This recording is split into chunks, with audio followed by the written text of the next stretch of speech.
Olá, No ar, bem-vindos à nossa no análise Pod detalhada Tribuna, de da hoje. Tribuna do Temos aqui Sertão. um embate, de gigantes da mídia brasileira, né? De um lado, a Globo Comunicação e Participações SA e do outro, a TV Gazeta de Alagoas. É uma disputa que foi parar, olha só, na mesa do presidente do Supremo Tribunal Federal. A nossa fonte principal aqui é a decisão do ministro Luiz Roberto Barroso, que é o presidente do STF, foi numa ação que se chama suspensão de liminar, a de número 1839. E o que estava em jogo, afinal? Basicamente, uma ordem judicial que mandava a Globo renovar um contrato de afiliação com a TV Gazeta e, detalhe, contra a vontade da Globo. E para complicar um pouquinho mais, a TV Gazeta está em recuperação judicial, ou seja, tentando se reorganizar financeiramente, né? Exatamente. Isso, assim, tira a questão do campo puramente comercial, sabe? Leva para um território bem mais complexo. A gente está falando aqui dos limites do poder judiciário em contratos privados, da natureza especial das concessões de radiodifusão, que afinal são serviço público, e também de ética empresarial e até do impacto, né, de condenações criminais de diretores no futuro de uma empresa. Nossa! O resumo da ópera é: a Globo não quer mais ser parceira. Ponto. A TV Gazeta diz que essa parceria é vital para ela sobreviver, especialmente agora, na recuperação judicial. E aí o judiciário foi chamado para decidir quem tem razão, pelo menos provisoriamente. Certo, vamos organizar essa história então. Como é que isso foi parar lá no STF, na presidência? Pelo que entendi, a TV Gazeta conseguiu umas vitórias importantes antes, né? Sim, sim. Antes de chegar no Barroso, a Gazeta teve sucesso, primeiro lá no juízo que cuida da recuperação judicial dela, depois no Tribunal de Justiça de Alagoas e, por fim, no Superior Tribunal de Justiça, o STJ. Ah, então foram várias instâncias. Exato. E todas essas decisões basicamente obrigavam a Globo a manter o contrato de afiliação. Um contrato que ia terminar no fim de 2023, né? Mas a ordem era para continuar por mais 5 anos. O grande argumento da TV Gazeta era: olha, sem a Globo, a minha recuperação judicial não funciona. É essencial. Entendi. Isso. Aí a Globo, se vendo forçada a manter um contrato que não queria mais, bateu as portas do STF com esse pedido específico, a tal suspensão de liminar. É uma medida de urgência, né? Usada quando se acha que uma decisão de um tribunal inferior está causando um dano grave, seja a ordem pública, a economia, enfim, a interesses fundamentais. Busca congelar aquela decisão na hora. Entendi. É tipo um freio de emergência jurídico, para usar uma imagem. E quais foram os argumentos da Globo para pedir para acionar esse freio? Devem ter sido fortes. Foram vários, e bem fortes mesmo. Podemos agrupar em alguns eixos principais para facilitar. O primeiro, e talvez o mais fundamental, foi a violação do que eles chamaram de liberdade contratual e livre iniciativa. Que, traduzindo, é o direito de escolher com quem fazer negócios, é isso? Exatamente. A Globo disse basicamente: olha, ninguém pode ser obrigado a contratar ou a continuar um contrato se não quiser mais.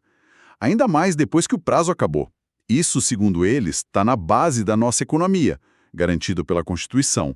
Está lá nos artigos 1º, inciso 4º e 170. A liberdade de contratar inclui a liberdade de não contratar, ou de não renovar.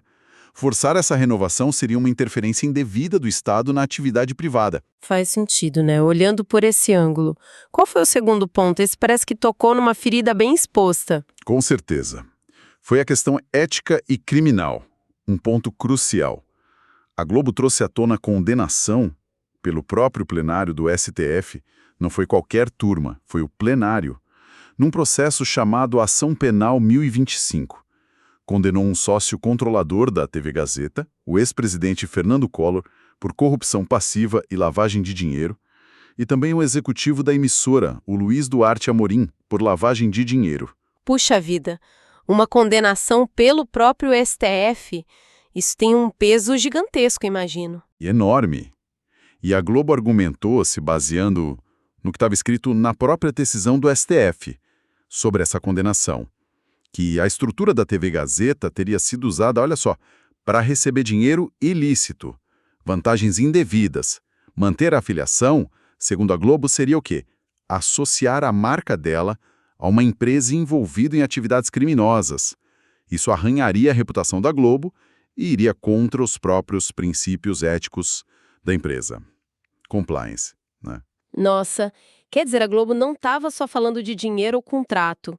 Era imagem, reputação, compliance. E teve mais argumentos? Sim, teve um terceiro ponto importante, a violação das regras específicas da radiodifusão. Como as duas, Globo e Gazeta, são concessionárias de serviço público, elas têm que seguir normas especiais, né? A Globo alegou que manter a afiliação com uma empresa cujo controlador e executivo foram condenados por crimes ligados à gestão ainda por cima, violaria o princípio da moralidade administrativa, um princípio constitucional. Além disso, citaram um decreto antigo, mas que ainda vale, o Decreto 5.275, lá de 1963. Esse decreto impede que pessoas condenadas criminalmente participem da gestão de empresas de rádio e TV. Interessante. Então, além da questão contratual e da ética, tinha uma questão regulatória específica do setor de mídia. E sobre a recuperação judicial em si, qual foi o argumento da Globo aí? Esse foi o quarto ponto, um pouco mais técnico talvez. A Globo disse que a decisão do STJ, aquela que forçou a renovação do contrato para salvar a recuperação judicial, que essa decisão ignorou uma regra importante da Lei de Recuperação Judicial, a Lei 11.101 de 2005. O artigo 6º, parágrafo 4º. Essa regra prevê um período de blindagem patrimonial, sabe? De 180 dias. Pode ser prorrogado por mais 180. Nesse período, as ações e execuções contra a empresa em recuperação ficam suspensas, dão um fôlego para ela. Só que esse prazo, no caso da TV Gazeta, já tinha acabado há muito tempo. Tá, entendi o prazo, mas por que isso seria um problema tão grave a ponto de justificar ir ao STF com urgência? Boa pergunta. É porque a Globo argumentou que o STJ, ao simplesmente ignorar esse prazo legal, sem declarar formalmente que aquele artigo da lei era inconstitucional, sabe, teria violado uma regra constitucional muito importante, chamada cláusula de reserva de plenário. Ah, a súmula vinculante 10, né? Exatamente. Prevista no artigo 9.7 da Constituição e reforçada pela súmula vinculante 10 do STF. Basicamente, essa cláusula diz que só o órgão especial ou plenário de um tribunal, ou seja, a maioria dos desembargadores ou ministros, é que pode afastar a aplicação de uma lei por considerá-la inconstitucional. Uma turma menor, como a que julgou o caso lá no STJ, não poderia fazer isso implicitamente só ignorando a lei. É uma proteção para evitar que leis aprovadas pelo Congresso sejam descartadas muito facilmente pelo Judiciário.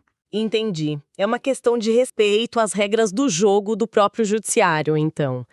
E teve um último argumento mais geral, sobre o impacto disso tudo. Sim, o quinto ponto.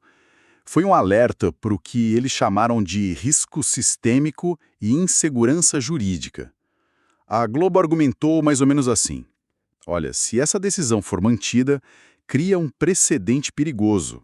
Qualquer afiliada em recuperação judicial vai poder forçar a rede a continuar o contrato, mesmo contra a vontade dela e mesmo depois do prazo acabar. Isso transforma a rede numa espécie de seguradora universal da afiliada, uma garantidora. Isso criaria um caos no setor, segundo eles. Ninguém saberia mais como negociar contratos de afiliação com segurança. Geraria um risco econômico enorme para todo o mercado audiovisual brasileiro. Uau! A Globo realmente montou um caso com múltiplos ângulos, né? Contratual, ético, regulatório, processual e até econômico.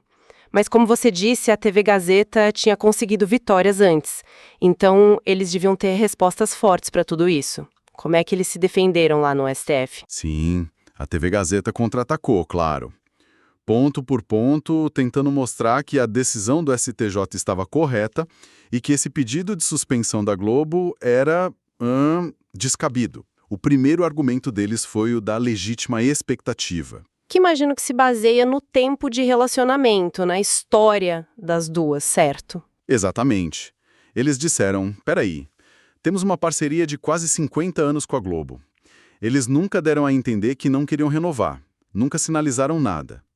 Essa notificação de fim de contrato veio de surpresa, muito em cima da hora. Foi em outubro de 2023 para um contrato que vencia em dezembro, muito apertado. E, segundo eles, sem uma justificativa clara naquele momento específico. Ou seja, eles argumentaram que a Globo, com essa relação longa, criou sim uma expectativa de continuidade. E que essa expectativa não poderia ser quebrada assim, abruptamente. É, uma relação de quase meio século realmente pode criar expectativas, né? Faz sentido o argumento. Qual foi o segundo da Gazeta? Eles reforçaram a tese que já tinha funcionado nas outras instâncias. A essencialidade do contrato para recuperação judicial. Bateram muito na tecla de que, sem a afiliação com a Globo, o plano de recuperação judicial não ia parar de pé. E, aliás, eles informaram no processo que esse plano já tinha sido aprovado pelos credores e até homologado pelo juiz. Então, por ser tão essencial para a recuperação, a decisão final sobre o contrato deveria ser do juiz da recuperação, que é quem entende a situação global da empresa e não uma análise isolada do contrato. Entendi a lógica. Esse contrato não é um contrato qualquer, ele é a chave para a empresa não quebrar de vez e para a recuperação funcionar. E como eles rebateram a questão da legitimidade da Globo para pedir essa suspensão lá no STF? Esse foi o terceiro ponto deles. A TV Gazeta disse que a Globo não estava defendendo nenhum interesse público com aquele pedido de suspensão. Estava defendendo apenas o seu próprio interesse comercial privado. E que esse tipo de medida, a suspensão de liminar, só serve para proteger o interesse público, não o interesse privado. Além disso, acusaram a Globo de usar a suspensão como um atalho, sabe? Um recurso disfarçado. Porque a Globo já tinha tentado algo parecido no STJ e tinha perdido. O STJ tinha dito que a Globo não tinha legitimidade ativa para aquele pedido específico lá. Então eles estavam questionando se a Globo tinha o direito processual, a ferramenta correta para levar isso ao STF daquela forma. E sobre o ponto mais delicado de todos, as condenações criminais do sócio e do executivo. Como a TV Gazeta lidou com isso na defesa? Foi o quarto ponto da defesa deles. E um ponto bem sensível, claro. Sobre a idoneidade e as condenações, a TV Gazeta argumentou que a empresa em si, a pessoa jurídica, não deveria ser punida pelos atos dos seus sócios ou diretores, pessoas físicas. Disseram que já estavam tomando as medidas cabíveis para afastar as pessoas condenadas e para regularizar a situação societária e administrativa como a lei e as regras de radiodifusão exigem. E para reforçar a ideia de que a empresa continuava idônea e prestando um bom serviço à população alagoana. Eles mencionaram a alta audiência que tinham localmente. Era como dizer, olha, os problemas dos donos ou diretores não podem matar a empresa, que continua funcionando e servindo à população. Uma tentativa clara de separar a pessoa jurídica da pessoa física dos envolvidos nos crimes, né? E por último, qual foi o argumento final da Gazeta, para tentar convencer o ministro Barroso a não suspender a decisão? O último argumento foi um alerta para os danos irreversíveis. No jargão jurídico, isso se chama periculum in mora inverso. O perigo da demora ao contrário. Eles disseram basicamente, ministro, se o STF suspender a decisão do STJ e a Globo cortar o nosso sinal, o prejuízo vai ser enorme e imediato. Vai ter demissão em massa, queda na arrecadação de impostos aqui em Alagoas e muito provavelmente o fracasso da nossa recuperação judicial, o que vai prejudicar todos os credores e a sociedade local. Basicamente, pediram para o ministro Barroso pensar nas consequências negativas da decisão que a Globo estava pedindo, o impacto social e econômico local. Nossa, um verdadeiro cabo de guerra jurídico e argumentativo, hein? Cada lado puxando a corda com força para proteger seus interesses e apresentando suas razões. E os órgãos públicos que tiveram que dar um parecer nesse caso? A União, como poder concedente da licença de TV, e a Procuradoria-Geral da República, a PGR. Qual foi a visão deles? Olha, ambos ficaram do lado da Globo nesse pedido de suspensão. A União, representada ali pelo Ministério das Comunicações, disse que o caso envolvia sim interesse público. Não era só briga privada. Afinal, argumentou a União, trata-se de uma concessão pública de radiodifusão. Existem regras setoriais sérias a serem cumpridas. E as condenações criminais na Ação Penal 1025 eram um fato grave, que afetava diretamente a moralidade exigida para operar esse tipo de serviço público. Então a União validou o argumento da Globo de que não era só uma briga comercial entre duas empresas. Tinha interesse público na jogada. E a PGR? A Procuradoria-Geral da República foi na mesma linha. O parecer do PGR foi pelo deferimento do pedido da Globo. Opinou que a decisão do STJ, aquela que forçava a renovação do contrato, representava sim um risco à ordem pública e também à ordem econômica, e que a Globo tinha legitimidade para pedir a suspensão no STF. O parecer da PGR acabou reforçando os argumentos da Globo sobre a violação da livre iniciativa e principalmente o impacto negativo das condenações criminais na gestão da concessionária. Ok, então o cenário estava montado. Globo pedindo a suspensão com uma série de argumentos fortes, TV Gazeta defendendo a manutenção da decisão anterior com outros argumentos também fortes e a União e a PGR apoiando o pedido da Globo. O palco estava pronto para a decisão do presidente do STF. O que o ministro Luiz Roberto Barroso decidiu, afinal? O ministro Barroso acolheu o pedido da Globo. Ele deferiu a suspensão de liminar. Na prática, isso significa que ele suspendeu a eficácia da decisão do STJ. Ou seja, ele liberou a Globo da obrigação de renovar o contrato com a TV Gazeta, pelo menos por enquanto o processo principal não termina em definitivo. Entendi. Foi uma decisão favorável à Globo, então. E quais foram as razões principais que ele usou para justificar essa suspensão? Ele concordou com todos os argumentos da Globo? Ele se baseou em vários deles, sim. Aqueles que ele considerou mais relevantes para justificar essa medida urgente de suspensão. Primeiro, ele confirmou a legitimidade da Globo para fazer esse pedido. Ele diz que, por ser concessionária de serviço público e pela própria manifestação da União, indicando o interesse público no caso, a Globo tinha sim o direito de usar essa ferramenta, a suspensão de liminar, mesmo sendo uma empresa privada. Citou até o precedente do próprio STF, a SL 2745-AR, para embasar esse ponto. Certo. Então ele derrubou logo de cara o argumento da TV Gazeta sobre a falta de legitimidade da Globo para usar essa medida. O que mais pesou na decisão dele? O ponto central, me parece, foi a constatação de grave lesão à ordem e à economia públicas. Ele entendeu que forçar a continuidade daquele contrato feria a ordem pública por alguns motivos principais. Primeiro, pela questão da moralidade administrativa, que ele considerou manchada pelas condenações criminais na AP 1025, e pelo fato constatado naquela ação penal de que a estrutura da TV Gazeta foi usada para fins ilícitos e isso é incompatível com uma concessão pública. Segundo, ele viu risco à ordem pública na possível violação das regras da própria recuperação judicial e da cláusula de reserva de plenário, que a gente já comentou. Além disso, ele viu lesão à economia por causa da insegurança jurídica e do risco sistêmico que a decisão da STJ criava para o setor de radiodifusão como um todo. A questão ética ligada à concessão pública e o risco para o setor pareceram ter um peso bem grande na análise dele, então? E a liberdade de contratar, a livre iniciativa. Sim, ele também concordou com a violação da livre iniciativa. Foi outro pilar da decisão. Considerou que obrigar a Globo a manter um contrato que já tinha terminado era uma medida desproporcional. Seria uma interferência excessiva na autonomia privada da empresa, que é um princípio protegido pela nossa Constituição.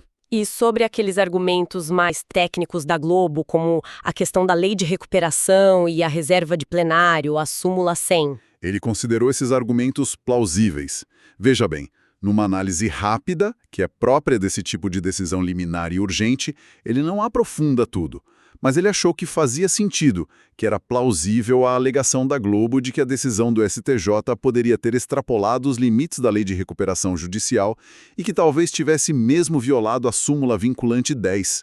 E isso reforçou a percepção dele de que era necessário suspender a decisão do STJ para um exame mais aprofundado no futuro, no momento certo. Entendi. O pacto das condenações criminais, especificamente, ele deu bastante destaque a isso na decisão. Deu bastante destaque, sim. A decisão do ministro Barroso menciona explicitamente a condenação na AP 1025 e menciona o fato de que a estrutura da TV Gazeta foi implicada no esquema criminoso segundo aquela ação penal. Ele reforçou na decisão que a moralidade é um princípio fundamental para quem opera uma concessão pública. É inafastável. E considerou legítimo o desejo da Globo de não querer associar sua marca e sua reputação a uma empresa nessas condições, mesmo que houvesse promessas futuras de afastar os diretores condenados. A questão reputacional e ética foi validada como um motivo relevante para a Globo não querer continuar a parceria naquele momento. Entendi. Então, a decisão do ministro Barroso, na prática, diz: Globo, você não está obrigada a continuar essa filiação com a TV Gazeta por enquanto. Respire, até que a justiça decida o mérito final da questão. É basicamente isso. Exatamente isso. É uma vitória importante para a Globo, sem dúvida, mas é crucial lembrar. É uma decisão liminar, provisória. A suspensão que ele determinou vale até o chamado trânsito em julgado da ação principal. Ou seja, vale até que não caibam mais recursos na discussão de fundo sobre a validade ou não da renovação desse contrato e qual a relação disso com a recuperação judicial. A briga de fundo, o mérito da questão, continua nos tribunais. Mas essa decisão do presidente do STF, mesmo sendo liminar, já dá um sinal forte, não dá? O que ela representa nesse embate que a gente viu entre a necessidade de salvar uma empresa em recuperação e, do outro lado, a liberdade contratual e a ética nos negócios? Representa um sinal muito claro, sim, de que, nesta análise inicial e urgente feita pelo ministro Barroso, os princípios da liberdade de contratar, da moralidade administrativa, especialmente quando se trata de concessões públicas, e as implicações graves de condenações criminais de dirigentes tiveram um peso maior do que o argumento da essencialidade do contrato para viabilizar a recuperação judicial. Esse caso expõe muito bem a tensão delicada que existe entre o objetivo social de preservar uma empresa e seus empregos, por um lado, e outros valores fundamentais que também são protegidos pela lei e pela Constituição, por outro. Fica muito claro mesmo, ouvindo essa análise, como uma disputa que, à primeira vista, parece ser só entre duas empresas, pode tocar em pontos tão profundos do nosso